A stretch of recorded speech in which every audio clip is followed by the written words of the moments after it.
Sympa les bagnoles de Maserati à la suite. Hop, hop, hop. Aujourd'hui je vous amène avec moi sur le trajet que je fais quand je vais à la plage la plus proche de mon appartement. Faut que je fasse gaffe quand je traverse la route aussi. Voilà, là je suis en train de filmer avec ma nouvelle GoPro que j'ai achetée. Je suis trop content, je suis refait.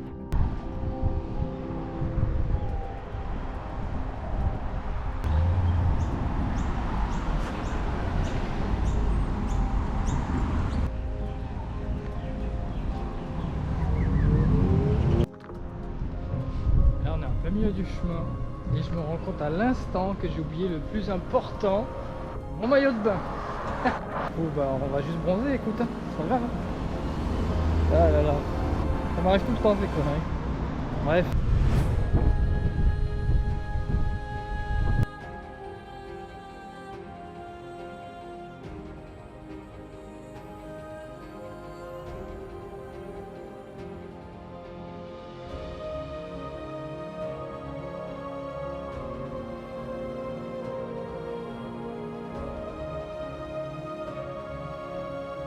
Et du coup là on arrive à l'endroit où je m'entraîne régulièrement. Et voilà, c'est juste à côté de la plage, on a la vue dessus. Donc là vraiment on se met bien.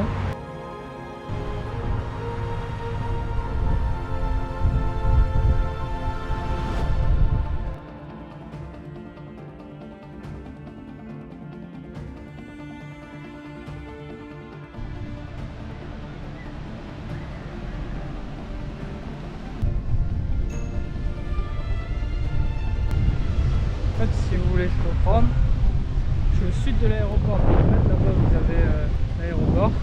On le voit, on voit les avions qui décollent. C'est pas le coin le plus joli au niveau des plages à Sydney, clairement pas. Mais bon, au moins je suis à 30 minutes à pied de la plage et ça c'est cool. En fait, si vous voulez, on est aussi dans un recoin. En fait, il y a des récifs, pas des récifs, on va dire la côte qui fait que ça se réduit des deux côtés là-bas. Du coup, il y a une entrée pour que l'eau rentre, que l'océan continue. Mais disons que les vagues sont bien coupées, donc si vous voulez surfer, ça sert à rien de venir ici parce qu'il n'y a pas des grosses vagues. Ça ressemble un peu plus à la Méditerranée ici. Maintenant que je suis sur la plage, je vais en profiter du coup pour répondre à vos questions que vous m'avez posées. Et donc, sans plus tarder, on va commencer. Alors, il y avait des questions qui étaient liées un peu à la vie en Australie, tout ça. Il y avait des questions qui étaient juste par rapport à moi, mon ressentiment, ma vie de tous les jours, tout ça. Et après il y avait des questions également sur la photographie, tout ça, comment ça se passe en Australie, comment ça se passe tout simplement en tant que freelance photographe. Alors j'avais quand même pas de questions par rapport au coût de la vie en Australie, que vous avez sûrement entendu parler que c'était plus cher qu'en France.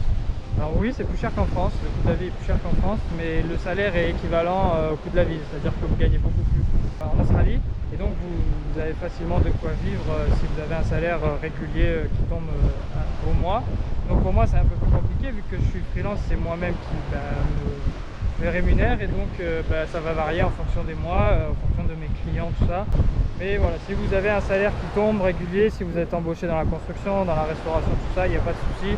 Surtout qu'ils recrutent beaucoup dans ces domaines, donc vraiment il n'y a pas de souci, même si le coût de la vie est plus cher. Est-ce qu'on mange bien en Australie? Est-ce qu'on boit bien aussi? Alors, en Australie, on trouve quasiment la même chose qu'en France, c'est carrément pareil. Il y a juste forcément tout ce qui est fromage et choses comme ça qu'on trouve beaucoup moins, qui est plus compliqué à trouver. Il y en a des fromages, mais il n'y en a pas forcément de ceux de France. Il y en a, mais il faudra mettre le prix si vous voulez en trouver. Mais après, à côté de ça, la viande, les légumes, les féculents, les pommes de terre, les boissons. Ils ont beaucoup plus de boissons énergisantes ici également. Et par exemple, pour tout ce qui est alcool, par contre, c'est pas comme en France où vous pouvez en acheter dans les supermarchés. Ici, il faut aller dans des magasins spécialisés qui sont généralement à côté des caisses des grandes surfaces. Mais dans les grands supermarchés, vous ne trouverez pas d'alcool. Donc, si vous voulez acheter des bières, si vous voulez acheter du vin, du champagne ou même des alcools forts, il faudra aller dans les magasins qui sont spécialisés, soit en ville, soit à côté des grandes surfaces. Wow. J'ai failli tremper mes chaussures. Il y a un truc qu'on trouve beaucoup aussi en Australie, c'est les restaurants asiatiques. Il y en a beaucoup plus qu'en France, je trouve. Après, c'est normal parce qu'on est plus proche du continent asiatique ici, donc il y a une bonne communauté asiatique qui a immigré en Australie. Et donc, il y a énormément de restaurants asiatiques que vous aimez déjà, les sushis ou les plats chinois par exemple. Vous allez trouver votre compte ici, il y en a énormément, il y en a partout. Donc, ça c'est cool. Il y a également aussi des kebabs, des choses comme ça qu'on retrouve. Il y a juste des tacos comme on a en France qu'on ne retrouve pas forcément, comme on avait par exemple au tacos, les choses comme ça, les chaînes en France, on n'en retrouve pas en Australie. Et après on trouve aussi les restaurants de burgers, beaucoup de pizzerias aussi. Bon, je vais vous avouer que j'en ai fait quelques-unes et franchement ça vaut pas les pizzerias qu'on trouve en France, qu'on trouve en Europe, mais bon c'est pas mal quand même. Voilà, ça c'était pour le côté nourriture. Tu habites où? La vue est jolie. Alors moi, comme je vous ai dit, j'habite dans le sud de... Je vais essayer de me poser là, il y a des rochers, ça peut être sympa de se poser par là. Moi j'habite dans le sud de Sydney, donc comme je l'ai dit, en dessous de l'aéroport. Donc il y a un train qui est juste à côté de là où j'habite, qui relie Sydney, et c'est à peu près 25 minutes pour aller dans le centre, donc c'est vraiment pratique. Ça me coûte $1 en plus pour aller dans le centre, donc c'est vraiment bien. Donc je suis vraiment bien situé, en plus ça me permet d'éviter les gros loyers. Donc moi j'ai trouvé un appartement où je paye $250 la semaine, alors que si vous voulez être plus proche du centre, vous pouvez pas trouver en dessous de $400, voire 350, mais ça sera vraiment pas terrible et ça sera en coloc. Donc voilà, je suis dans le sud, c'est une petite ville qui s'appelle Kogarah. Et donc comme vous voyez là, je suis à 30 minutes à pied de la plage, d'une des plages en tout cas, et donc c'est vraiment sympa.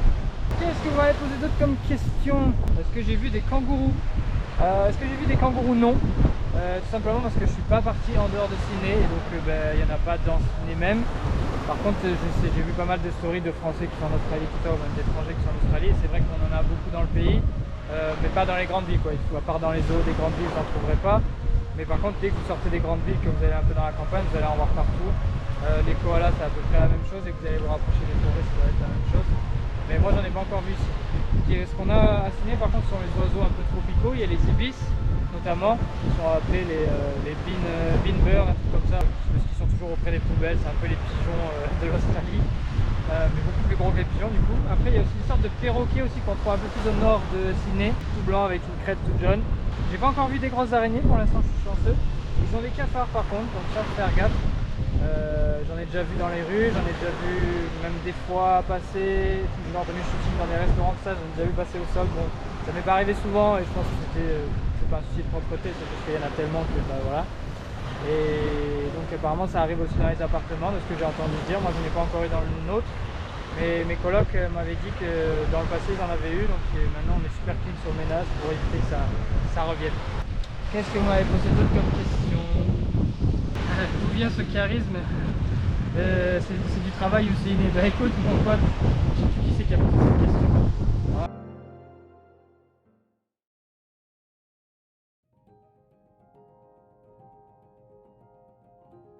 Est-ce que je suis heureux? Bah écoutez, oui, bien sûr que je suis heureux ici. On a mis en place un petit entraînement de foot avec des Français, il y a même des étrangers qui sont joints à nous. On va essayer de faire ça une fois par semaine, donc ça fait plaisir. Moi je me concentre également sur mon hygiène de vie, donc je suis content, je me focus sur moi et ça fait plaisir. Ensuite, vous m'avez posé quoi comme question? Je sais plus. Quand le million boy, bah, le million c'est dans cette année, écoute. Là il y a un petit partenariat avec Audi, avec Nike qui se présente là. Là c'est pour cette année, le petit million, c'est sûr, c'est sûr. On pourrait peut-être jouer au loto pour ça, mais qu'est-ce que j'aime le plus dans la photo? C'est une bonne question, je sais plus qui c'est qui avait posé cette question. Moi ce que j'aime le plus dans la photo, c'est assez particulier. Je pense pas qu'il y a beaucoup de photographes qui vont vous dire la même chose. Mais moi ce que j'aime le plus, c'est lorsque mes photos sont prêtes, une fois que j'ai retouché toutes mes photos, que je les ai envoyées au modèle, que je les ai envoyées aux entreprises, et que je vais poser dans ma bulle, devant mon ordi avec mon casque, et que je vais créer une histoire avec ces photos. Alors, tu organises tes journées comment? Est-ce que tu arrives à t'y tenir? Alors, l'avantage d'être en freelance photographe, c'est que je travaille avec les heures que je veux. Il y a juste, si j'ai un shooting de prévu à telle heure, il va falloir que je change mon planning pour m'adapter aux horaires de shooting. Je suis plus quelqu'un qui travaille l'après-midi, moi. Je vais plus travailler, on va dire, de 13h à 20h, non-stop. Je vais peut-être faire un break un moment dans l'après-midi, mais c'est tout. Voilà, bon j'ai fait un peu le tour des questions, je vais pas trop pousser cette vidéo un peu trop loin non plus. Et une chose aussi, pourquoi j'ai acheté une GoPro, tout simplement parce que je voulais avoir un point de vue première personne et pouvoir utiliser ça sur mes shootings. Et j'ai attaché ma GoPro à un socle, et si je mets ce socle dans ma bouche comme ça,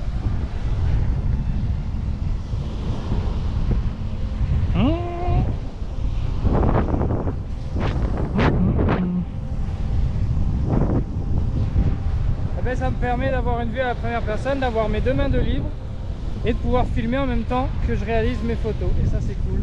Avec mon téléphone qui fait des vidéos éclatées, ah ben là j'ai une bonne qualité de vidéo, un bon son et en plus de ça, ça prend pas de place, c'est pas lourd et je peux me filmer en même temps que je fais mon contenu. Et n'hésitez pas à me suivre également sur LinkedIn, à rejoindre ma newsletter sur mon site internet. Lorsque vous rejoignez ma newsletter, ça vous envoie un mail et il faut valider sur ce mail là pour pouvoir être vraiment inscrit. C'est là-bas que je vais mettre toutes mes inspirations et je vais mettre également du contenu lié à la photo. Donc n'hésitez pas à me suivre là-bas, ça me fera extrêmement plaisir. Et puis vous pouvez également me suivre sur Twitter que j'ai lancé à l'occasion. C'est là-bas que je vais poster les photos que je n'ai pas utilisées lors de mes posts Instagram notamment. Donc vous aurez des photos bonus sur mon Twitter. Donc allez me joindre sur LinkedIn, sur Twitter, sur ma newsletter et sur YouTube et Insta. Comme toujours, je vous fais des bisous et je vous dis à la prochaine. Il y a beaucoup de vent, j'espère que vous m'entendrez bien. Ciao l'équipe.